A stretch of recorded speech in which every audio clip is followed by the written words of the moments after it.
Together, they cost as much as an entire suburban neighborhood. But can any of these carbon fiber supercars beat the Bugatti Veyron? On this week's very special edition of Head to Head, we head to the runway to find out.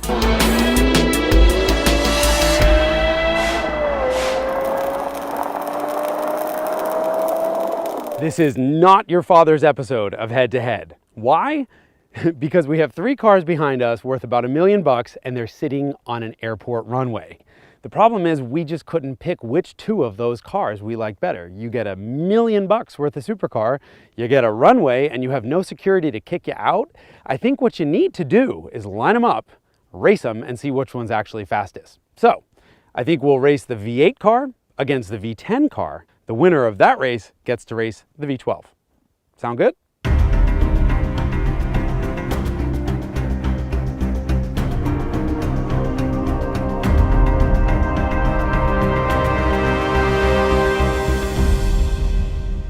In the silver corner, we have the McLaren MP412C. Weird name, wickedly fast car. 3.8 liter V8 with 2 turbos strapped on the back. In the yellow corner, Lexus LFA. It's a 4.8 liter V10 with no turbos, so it makes 50 horsepower less, but it's still a really fast car. They're both rear-wheel drive, but the McLaren is mid-engine, so it's got more weight on the back, which means faster getaway. Which one's faster through a quarter? Let's find out.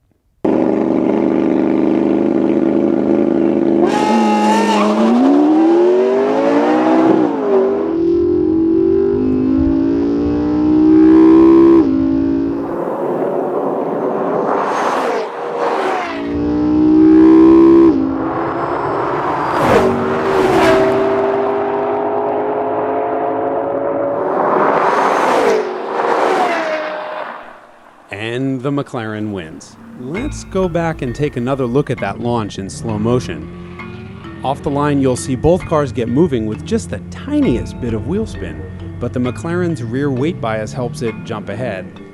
And that's exactly where it stays for the rest of the race. The Lexus V10 screaming like a Formula One car, but screaming's not enough, and the McLaren gets to the quarter-mile marker 0.8 of a second sooner and nearly 6 miles an hour faster.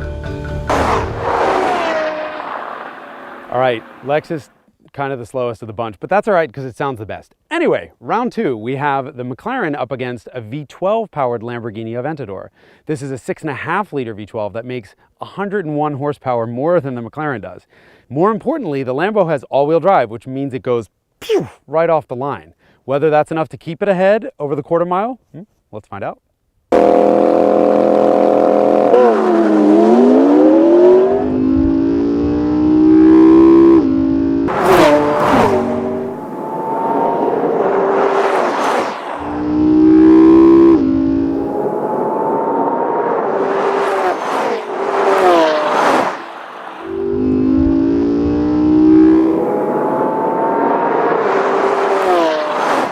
Wait, what?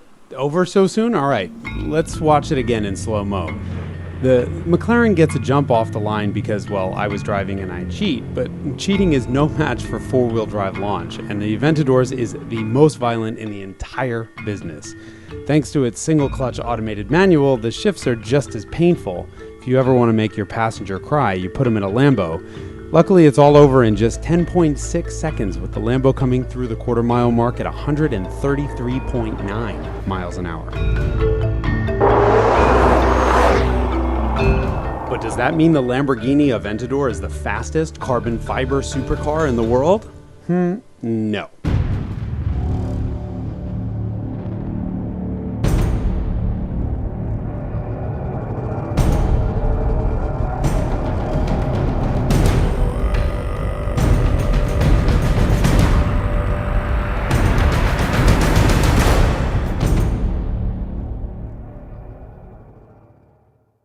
And of course, it's the Bugatti Veyron, which is the undisputed king of fast.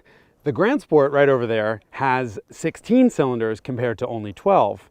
And it has 4 turbochargers breathing air into those 16 cylinders, making 1,001 horsepower or 987 North American horsepower or 6.8 trillion somebody else's horsepower. It doesn't matter. It's really fast. And so we figured we should probably line them up to find out if the Veyron is still faster than the Lamborghini, or if the Lamborghini is faster than its evil French twin sister.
Oh, come on, you didn't really think that the Veyron was going to lose a drag race to its younger sister. I mean, remember, these two cars come from the same family, from the Volkswagen Group.